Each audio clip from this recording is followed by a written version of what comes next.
Hello viewers, நான் Jose. மர்மெகோஃபோபியா, இது எறும்பை பார்த்தாவே பயப்படுவாங்களாம். நம்மலாம் ஜஸ்ட் எறும்பு தானே அப்படின்னு கையில் அடித்து நசுக்கி தூக்கி போட்டு போயிட்டே இருப்போம். ஆனால் எறும்பை பார்த்தா அப்படி ஒரு பயம் வருமா? அது ஒரு ஃபோபியா, மர்மெகோஃபோபியா. இந்த ஃபோபியாவில் அஃபெக்ட் ஆன ஒரு பொண்ணு 25 இயர்ஸ் தான் ஆகுது. தெலுங்கானா சங்கர் ரெட்டி டிஸ்ட்ரிக்டில் இருக்காங்க. அவங்க நேம் மனிஷா. அவங்க 2022ல் ஸ்ரீகாந்த்ன்றவரை மேரேஜ் செஞ்சுக்கிறாங்க. அவங்களுக்கு 3 இயர்ஸில் ஒரு பெண் குழந்தையும் இருக்குது. நவம்பர் 4 பார்த்திங்கன்னா மனிஷாவோட ஹஸ்பண்ட் ஸ்ரீகாந்த் எப்பவும் போல் ஆஃபீஸ்க்கு போகிறார். அவர் போனதும் மனிஷா அவங்களோட 3 இயர்ஸ் குழந்தைய பக்கத்து வீடு ரிலேட்டிவ் வீட்டில் அந்த குழந்தைய விட்டுட்டு வீடு க்ளீன் பண்ணிவிட்டு குழந்தைய வாங்கிக்கிறேன் அப்படின்னு சொல்லிட்டு போனவங்க திரும்பி வரவே இல்லை.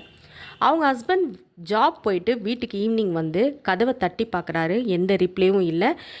காலிங் பெல் அடிக்கிறாரு, எந்த ரிப்ளே இல்லை. கதவை ஹார்ஷாக நல்லா தட்டுறாரு. அப்போவும் எந்த ரிப்ளேவும் இல்லை, எந்த சத்தமும் கிடையாது. உடனே அவர் பயந்து போய் பக்கத்தில் இருக்க நெய்பர்ஸ் எல்லாரையும் கூப்பிட்டுக்கிட்டு அவங்க ஹெல்ப்போட கதவை உடைச்சிட்டு உள்ளே போய் பார்க்குறாரு. அவங்க ஒய்ஃப் தூக்கில் தொங்குறாங்க, ஃபேனில் தூக்கு மாட்டி தொங்குறாங்க. அதை பார்த்த உடனே செம்ம ஷாக் ஆகி உடஞ்சி போய் அழுகுறாரு. போலீஸ் கால் பண்ணுறாங்க. உடனே போலீஸ் வராங்க.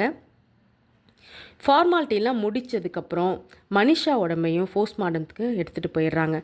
வீட்டில் மனிஷா சாகிறதுக்கு பிஃபோராக அவங்க ஹஸ்பண்ட்க்கு ஒரு லெட்டரும் எழுதி வச்சுருக்காங்க. அதில் பார்த்திங்கன்னா, ஸ்ரீ என்னை மன்னிச்சிருங்க, இந்த எறும்புகளோடு என்னால் வாழ முடியாது, பாப்பாவை கவனமாக பார்த்துக்குங்க, 1116 திருப்பதிக்கு உண்டியலில் போடுங்க, எல்லம்மாவுக்கு அரிசி வழங்க மறக்க வேண்டாம் அப்படின்னு எழுதி வச்சுருக்காங்க.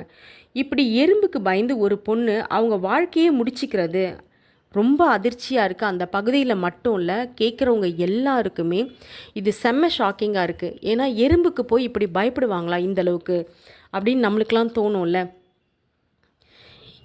போலீஸ் விசாரணை மனிஷாக்கு சின்ன வயசுலேருந்தே மர்மெகோஃபோபியா அப்படின்ற எறும்பு பயம் இருந்திருக்குன்னு தெரிஞ்சிருக்கு. இதுக்காக மனிஷா ஹாஸ்பிட்டலில் கவுன்சிலிங்லாம் எடுத்துகிட்டு இருந்திருக்காங்க. இறந்து போன அன்னைக்கு வீட்டில் க்ளீன் பண்ணும்போது எறும்புங்க நிறைய பார்த்துட்டு இப்படி ஒரு விபரீத முடிவை எடுத்திருக்கலாம் அப்படின்னு போலீஸ் சொல்லியிருக்காங்க. கொஞ்சம் யோசித்து பார்த்தா சூசைட் பண்ணிக்கிறது எந்த விஷயத்துக்கும் ஒரு நிரந்தர தீர்வே கிடையாது அப்படின்றது எல்லாருக்குமே தெரியும். ஆனால் அந்த டைமில் அவங்க மனநிலை எப்படி இருந்ததுன்னு தெரியல. அந்த டைமில் அவங்க ஹஸ்பண்ட் கிட்ட பேசி இருந்திருக்கலாம், இல்லை அம்மா கிட்டேயோ, இல்லை க்ளோஸாக மனசு விட்டு பேசுகிற ஃப்ரெண்ட்ஸ் யார்கிட்டயோ பேசி இருந்திருக்கலாம். அப்படி பேசியிருந்தால் அவங்க ரிலாக்ஸ் ஆகிருப்பாங்க. இல்லை அவங்களோட குழந்தை, அந்த குட்டி பாப்பாவை அவங்க நினச்சிருந்துருக்கலாம். அப்படி நினச்சிருந்தாலும் அவங்க கண்டிப்பாக இந்த ஒரு விபரீத முடிவை எடுத்திருக்க மாட்டாங்க அப்படின்னு தான் தோணுது. லைஃப் ரொம்ப பெருசுங்க. இப்படிப்பட்ட சுச்சுவேஷன்லாம் தாண்டி போயிட்டோன்னா காட் நமக்கு ஒரு அற்புதமான அழகான விஷயங்களை வச்சுருப்பாரு. நெக்ஸ்ட் வீடியோவில் பார்க்கலாம். பை.